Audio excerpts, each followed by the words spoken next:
Labdien! Mani sauc Adriāna. Es strādāju uzņēmumā TET. Mans pienākums ir rūpēties, lai viss, ko mēs darām, nāk par labu arī videi un, protams, cilvēkiem. Varbūt ne visi to zina, bet arī tādi ikdienišķi pakalpojumi kā internets un televīzija var būt videi draudzīgāki. TET savu internetu nodrošina ar optisko tīklu. Tas ir ne tikai ātrs, bet arī energoefektīvs.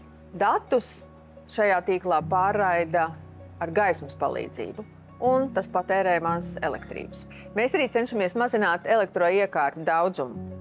Izvēloties TET TV+, televizoram nebūs nepieciešams papildu dekoders, bet saturu varēs skatīties arī datorā vai planšetē, un tas patērēs mazāk elektroenerģijas. Apmēram puse no mūsu uzstādītajām iekārtām – dekoderi, maršrutētāji, TV ierīces – tiek izmantotas atkārtoti.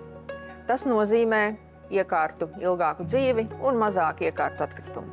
Un, ja pie mums iegādājies jaunu tehniku, mēs parūpēsimies par vecās pareizu utilizāciju. Un vēl, mēs palīdzam ģimenēm būt drošām internetā. Mājaslapā Digitālā drošība LV atradīsiet filmiņas, kur lācēns Ričijs Rū māca bērniem drošību internetā. Pērn TET saņēma zelta kategoriju ilgtspējas indeksā. Izvēloties TET pakalpojumus, arī jūs kļūstat par daļu no mūsu zelta.